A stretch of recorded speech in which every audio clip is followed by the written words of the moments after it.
আসসালামু আলাইকুম। বর্তমানে বাংলাদেশের যে অবস্থা সেটা দেখতে পাচ্ছেন। খুব ঝাঁকে, ঝাঁকে বৃষ্টি এবং দমকা ঝোড়ো হাওয়া বাতাস চলতেছে। তারপরেও আমরাও অনেক কষ্ট করে ভিজে এই ভিডিওটা ধারণ করি। শুধু সকল দেশ এবং দেশের বাইরে থেকে যারা আমাদের ভিডিওটা দেখবেন তাদের জন্য আসলে মূলত উদ্দেশ্য করে আমার এই ভিডিও। দেখতে পাচ্ছেন খুব খুব প্রচুর দমকা ঝড়ো হাওয়া, বৃষ্টি এবং বাতাস সহ বইছে। এখান থেকেই মূলত গোপালগঞ্জের যে বর্তমান পরিস্থিতি, সেই পরিস্থিতিটা আপনাদের মাঝে তুলে ধরছি। যারা আমাদের সাথে থাকেন সব সময় এবং যারা আমাদের সাবস্ক্রাইবার এবং ফলোয়ার রয়েছেন সবাইকে অসংখ্য অসংখ্য ধন্যবাদ জানাই।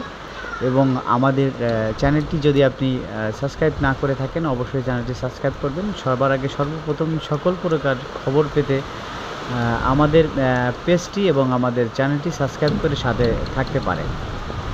বাংলাদেশের যে কোনো খবর এবং গোপালগঞ্জের বিশেষ করে গোপালগঞ্জ এবং নড়াইলের সকল প্রকার নিউজ পেতে আমাদের সাথে থাকবেন।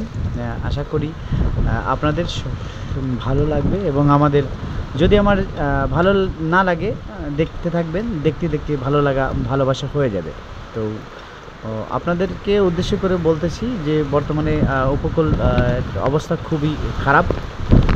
আমরা যেখানে রয়েছি এখানে বৃষ্টি হচ্ছে, প্রচুর পানি হয়ে গেছে, পানিতে আশেপাশে তলিয়ে গেছে।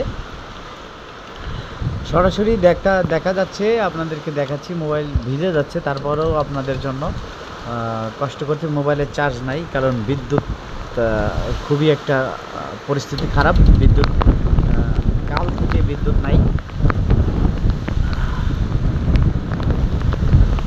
বিদ্যুতের অবস্থাই অনেক বেশি খারাপ, যার কারণে আমরা ভিডিও করতে পারিনি। রাত্রে যে দৃশ্য, মোবাইলে চার্জ না থাকার কারণে যে কোনো ইলেকট্রনিক্স কোনো জিনিস আমরা চার্জ দিতে পারি নাই। তারপরেও আমরা একটু ব্যাটারি বা সৌরবিদ্যুতের মাধ্যমে আমরা একটু চার্জ করি। চার্জ দিয়ে আপনাদের কাছে ভিডিওটা পোস্ট করার জন্য মূলত আমরা নেটটা চালু করি।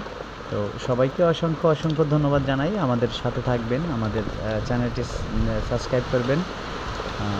যারা অলরেডি সাবস্ক্রাইব করছেন তাদেরকে অসংখ্য ধন্যবাদ জানাই। দেখতে পাচ্ছেন বৃষ্টির যে অবস্থা, আশা করি সবাই পুরোটাই দেখতে পাচ্ছেন। তো ভালো থাকেন, আল্লাহ হাফেজ।